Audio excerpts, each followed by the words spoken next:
নতুন এক পোকার উপদ্রবে চরম ক্ষতির সম্মুখীন হচ্ছে মৌমাছি প্রতিপালকেরা। এই পোকার দাপটে অনেকে মৌমাছি প্রতিপালন ছেড়ে দিচ্ছেন। সম্প্রতি স্মল হাইভ বিটল বা ছোট চাক পোকা, যার বিজ্ঞানসম্মত নাম হলো এথিনা টুমিডা, সেই পোকার দাপটে কার্যত ত্রাহি ত্রাহি রব এই জীবিকার সাথে যুক্ত মানুষদের। ইতিমধ্যেই পোকার আক্রমণের হাত থেকে মুক্তির জন্য গবেষণা শুরু করেছেন কৃষি বিজ্ঞানীরা। তবে এখনও প্রকৃত সমাধান সূত্র মেলেনি বলেই দাবি তাদের। আপাতত নানা ধরনের উপায় অবলম্বন করে এই পোকার আক্রমণের হাত থেকে রক্ষা পাওয়ার উপরই বেশি জোর দিচ্ছেন তারা। মৌমাছি পালনের মাধ্যমে মধু ও অন্যান্য উপজাত দ্রব্য উৎপাদন করে এক শ্রেণীর যুব সমাজ যেমন রোজগার করে আত্মনির্ভর হয়েছেন, তেমনি পরাগ মিলনের মাধ্যমে ফসল উৎপাদনে এই জগতের জীববৈচিত্র্য সংরক্ষণে সহায়তা করে মৌমাছিরা। যে পরিবেশ পরিষেবা দিয়ে চলেছে তারও অর্থনৈতিক গুরুত্ব কম নয়। সারা বিশ্বের মধ্যে ভারতবর্ষ বর্তমানে মধু উৎপাদনে দ্বিতীয় স্থানে রয়েছে। পশ্চিমবঙ্গ মৌমাছি পালন ও মধু উৎপাদনে দেশের মধ্যে প্রথম সারির রাজ্যগুলির মধ্যেই পড়ে। জঙ্গলে মধু সংগ্রহের পাশাপাশি এ রাজ্যে প্রায় 15,000 মৌমাছি পালক রয়েছেন, যারা প্রধানত ইউরোপিয়ান মৌমাছি অথবা ভারতীয় মৌমাছি প্রতিপালন করে। এখানে 100টি এপিস মেলিফেরা কলোনি থেকে বছরে 3 থেকে 5 লক্ষ টাকা পর্যন্ত রোজগার করা সম্ভব। তাই পশ্চিমবঙ্গে মৌমাছি পালন আজ একটি গুরুত্বপূর্ণ জীবিকা হিসেবে জনপ্রিয় হয়ে উঠেছে। নিমপিট রামকৃষ্ণ আশ্রম কৃষি বিজ্ঞান কেন্দ্র কৃষি বিজ্ঞানীরা অত্যন্ত গুরুত্ব দিয়ে এই পোকার আক্রমণ সম্পর্কে সজাগ থাকতে হবে মৌমাছি পালকদের। দ্রুত যাতে এই পোকার হাত থেকে পরিত্রাণের উপায় মেলে, সেই চেষ্টায় দেশের বিভিন্ন প্রান্তের কৃষি বিজ্ঞানীরা চালিয়ে যাচ্ছেন। সম্প্রতি পশ্চিমবঙ্গে একটা বিশেষ ধরনের পোকা, যাকে বলা হয় স্মল হাইভ বিটল, এবং এর বৈজ্ঞানিক নাম হচ্ছে অ্যাথিনা টুমিডা।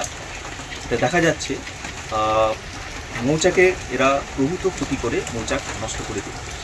2022 সালে আমাদের রাজ্যে প্রথম এই পোকাটা দেখা যায় বসিরহাট অঞ্চলে, এবং আস্তে আস্তে এই 2-3 বছরে প্রায় সমগ্র জেলাতে, বিশেষ করে উত্তর 24 পরগনা, দক্ষিণ 24 পরগনা, মেদিনীপুর, হাওড়া, হুগলি, মুর্শিদাবাদ, মালদা, এই সমস্ত জেলাতে কিন্তু এটা বেশ ছড়িয়ে পড়েছে।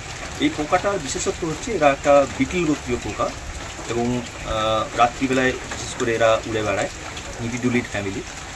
এবং এদের জীবনের দুটো দশা এরা দুরকমভাবে এরা অতিবাহিত করে। একটা দশা তারা অতিবাহিত করে মৌচাকের মধ্যে, আর একটা দশা মাটির মধ্যে। তো পূর্ণাঙ্গ পোকা খুঁজে খুঁজে মৌচাকের মধ্যে তারা প্রবেশ করে, মৌমাছির গায়ের একটা গন্ধে আকৃষ্ট হয়ে এবং মধু এবং পরাগের গন্ধে আকৃষ্ট হয়ে তারা মৌচাকের মধ্যে প্রবেশ করে। সেখানে তারা মৌচাকের বিভিন্ন জায়গায়, ফ্রেমের ওপরে বা বিভিন্ন খাঁজে, এমনকি কুঠুরির মধ্যে তারা ডিম পাড়ে। ডিম ফুটে যে লার্ভা তৈরি হয়, সেই লার্ভা 3-4 দিনে বড় হয়। বড় হতে হতে তারা মৌচাকের মধ্যে যাবতীয় জিনিস যা আছে, মধু, পরাগ, মোম, মৌমাছির শাবক, এই সমস্ত কিছু খেয়ে তারা নষ্ট করে, এবং আস্তে আস্তে তারা মৌচাক থেকে বেরিয়ে মাটির মধ্যে প্রবেশ করে পিউপা তৈরি করে। এই পিউপা থেকে আবার পূর্ণাঙ্গ পোকা তৈরি। এই হচ্ছে এই পোকার জীবন। মূলত কি ক্ষতি হতে পারে? তো এরা যখন এদের লার্ভা দশা যখন মৌচাকের মধ্যে সমস্ত মৌচাকের ভেতরে জিনিসপত্র খেয়ে ফেলছে, সুতরাংভাবে মৌচাকের পুরো কলোনিটা প্রথমত নষ্ট হয়ে যাচ্ছে। ভারতীয় মৌমাছির ক্ষেত্রে যখন আক্রমণ করছে, তখন ভারতীয় মৌচাক থেকে তারা মৌমাছিরা বেরিয়ে পালাচ্ছে, একে সোয়ার্মিং বা অ্যাবসকন্ডিং বলে। আর ইউরোপিয়ান মৌমাছির ক্ষেত্রে যেহেতু তারা সোয়ার্মিং করে আমাদের প্রকৃতিতে, আমাদের এই পরিবেশে বেঁচে থাকতে পারে না, তাই আস্তে আস্তে পুরো কলোনিটা নষ্ট হয়ে যাচ্ছে। উভয় ক্ষেত্রে কিন্তু পুরো যে মৌচাকের আমরা মধ্যে দেখছি, মৌচাকের যে বিভিন্নতার, পুরো মৌচাকের কলোনিটা কিন্তু নষ্ট হয়ে যাচ্ছে।